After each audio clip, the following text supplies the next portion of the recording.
इक्कीस अप्रैल को राजस्थान के बालोतरा में HPCL रिफाइनरी का उद्घाटन करने आ रहे प्रधानमंत्री नरेंद्र मोदी के बारे में पूर्व मुख्यमंत्री और कांग्रेस नेता अशोक गहलोत कहते हैं, मैं उनसे पूछता हूं, आपने 2014-18 तक इस काम को क्यों रोक कर रखा? उसके बाद चुनावों के अवसर पर आपने प्रधानमंत्री को बुलाया और काम शुरू करने के नाम पर उनका कार्यक्रम आयोजित किया। 24 में हो जाएगी पूरी, 23 में गया था, लास्ट में पहले 23 में गया था, ठीक कह रहे हो। फिर उन्होंने कहा साहब नहीं, थोड़ा टाइम लग जाएगा, 24 तक तुम कर ही देंगे इसको। अब वो 26 में ला रहे हैं प्रधानमंत्री को बुलाने पर। मैं तो इनसे वो सवाल पूछता हूँ, आपने 4 साल तक 14 से लगा 18 तक जो बंद रखा इस काम को, उसके बाद में आपने चुनाव के मौके पर देखा कि चुनाव हार नहीं जाए, तब आपने प्रधानमंत्री को बुलाया और उसका कार्य प्रारंभ करने के नाम पे उनका प्रोग्राम रखा, जबकि शिलान्यास हो चुका था। सोनिया जी और वीरप्पा मोदी जी आए थे मिनिस्टर। इतना बड़ा प्रोजेक्ट था, अगर आज 7 साल देरी से शुरू हो रहा है, कहाँ 37,000 करोड़ और कहाँ 80,000 करोड़ में फर्क तो होता है, पैसा तो पब्लिक का ही होता है। तो ये जो सेटबैक लगा है रिफाइनरी को, इसका दोष किसका है?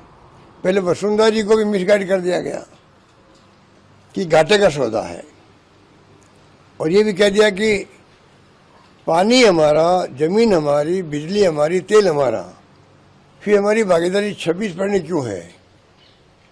तो फिर मैंने उनको समझाने का प्रयास किया, ऊपर में विपक्ष में थे, तो मैंने कहा ये गलत कह रहे हैं, भागीदारी होती नहीं राज्यों की, ना लेते राज्य सरकार है, क्योंकि रिफाइनरी जो है कई बार घाटे में आ जाती है, तो स्टेट गवर्नमेंट घाटा पूर्ति करने की स्थिति में नहीं होती है। और रिफाइनरी खुद है, HPCL की या IOC की, किसी की है, उनके कई रिफाइनरी होती है, कोई घाटे में चली गई, कोई फायदे में आ गई, तो वो लोग इसको सहन कर सकते हैं। इसलिए स्टेट गवर्नमेंट, हमें तो मजबूर किया गया कि हम रिफाइनरी में तब आगे आएंगे तब अगर स्टेट गवर्नमेंट 26% भागीदारी लेगी, इसलिए मजबूरी में भी लेना पड़ा। और आपको भ्रम है कि ये कम भागीदारी ली है, तो ये गलत है, ये मैंने उस वक्त भी कहा था। तो ये तमाम बातें मैं कह चुका हूँ पहले। अब इन्होंने जो, जिनको ABCD नहीं मालूम है, उनको बैठा करके प्रेस कॉन्फ्रेंस करवा रहे हैं रिफाइनरी के बारे में। अरे बैठाना था तो वसुंधरा जी को बैठाना था, उनको तो मालूम था भी कि काम मैंने गलती करी नहीं करी, हमारे वक्त में एग्रीमेंट में क्या कमी रही या नहीं रही, या उनको गलतफहमी हुई, वो क्लियर कर सकती थी। एकमात्र आज के वक्त में सिर्फ वसुंधरा राजे हैं जो रिफाइनरी पे हमारे कमेंट पर बोलने का अधिकार रखती है, जिनको रिफाइनरी क्या होती है पता नहीं, पेट्रोकेमिकल कॉम्प्लेक्स क्या होता है, इसके फायदे क्या है।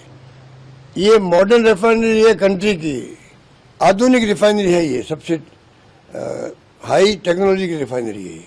कुछ पता नहीं लोगों को, और भाषण ठोके जा रहे हैं, अटैक किए जा रहे हैं मुझ पे। तो कम से कम मदन राठौड़ को कहूँगा, क्योंकि वो हमारे BJP के अध्यक्ष हैं, तो राठौड़ साहब आप कम से कम चयन ऐसे लोगों को करो, या फिर पहले स्टडी करो, पूरी रिसर्च करो।